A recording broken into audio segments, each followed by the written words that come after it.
In this video, we'll learn how to write any whole number as a product of its prime factors.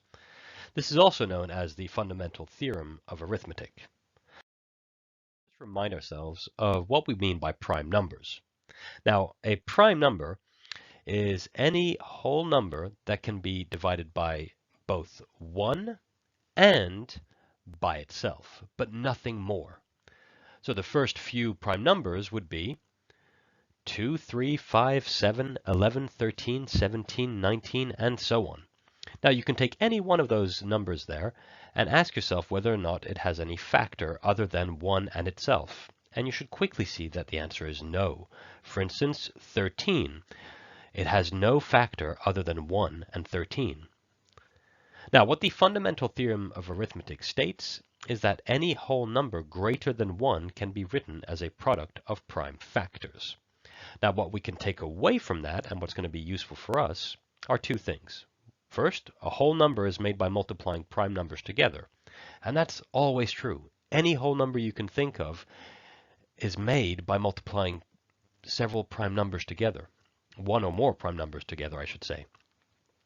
And what's very important to us, particularly in this tutorial now, is that every whole number can be written as a list of one or more prime numbers being multiplied together.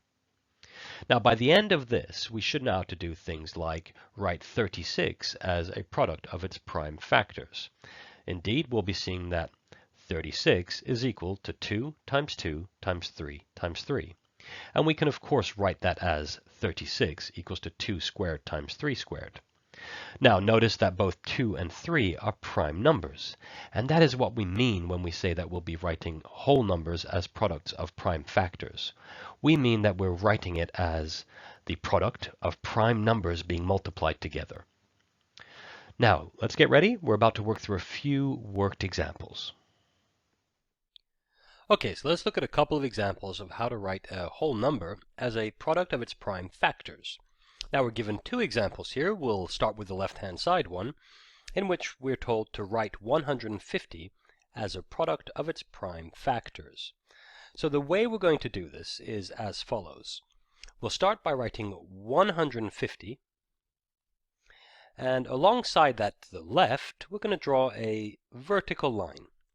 And now the thing we need to ask ourselves is, which is the smallest prime number by which we can divide 150 to get a whole number back? Now, it's often useful to remind oneself of the first few prime numbers when we do this. So remember, the first few prime numbers are, I'll just write them in black here all the way at the bottom, and those are 2, 3, 5, 7, 11, 13, and so on. Now, looking at this list, the smallest number there by which we can divide 150 is, of course, 2. So we write 2 to the left-hand side of 150, and now we divide 150 by 2. 150 divided by 2 is 75. So we write that result beneath the 150. We now start that same process again. What's the smallest prime number by which we can divide 75? And hopefully it shouldn't take us too long before we realize it's 3. We can divide 75 by 3, so we write 3 next to 75, and now 75 divided by 3 is 25. So we write that below the 75. We carry on this way. The smallest prime number by which we can divide 25 is 5, so we write 5 to the left-hand side, and when I divide 25 by 5, I get 5. Now we carry on. What's the smallest prime number by which we can divide 5? And the answer is itself, 5. And 5 divided by 5 gives us 1. And now that we've reached 1, we stop.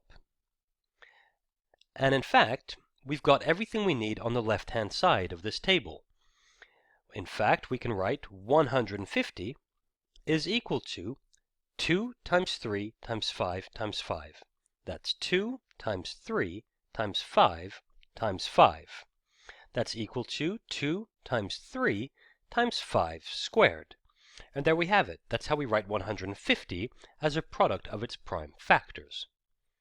Let's look at one more example. Let's say we're asked to write, in the second example, 60 as a product of its prime factors. Well, again, we start in exactly the same way. We write 60, and we draw a vertical line to the left of it. And now let's see. We could remind ourselves again of the prime numbers. Those are 2, 3, 5, 7, 11, 13, and so on. And so the smallest prime number by which we can divide 60 is 2. So we write 2 to the left-hand side of 60, and 60 divided by 2 is 30. We start over. The smallest prime number by which we can divide 30, again, is 2. So we write 2 to the left-hand side of 30, and the result, 30 divided by 2, 15, right below the 30. Now we have 15. The smallest prime number by which we can divide 15 is 3. So we write 3 to the left-hand side, and 15 divided by 3 is 5. Finally, we have 5, and the smallest prime number by which we can divide 5 is itself. That's 5. So 5 divided by 5 gives us 1. And once again, that is where we stop. And so the prime factors of 60 are all of these numbers on the left-hand side here. So that's 2 times 2 times 3 times 5. So we can go ahead and write 60 is equal to 2 times 2 times 3 times 5, which of course is equal to 2 squared times 3 times 5. And there we have it. That's how we write a whole number as a product of its prime factors. I hope that helps.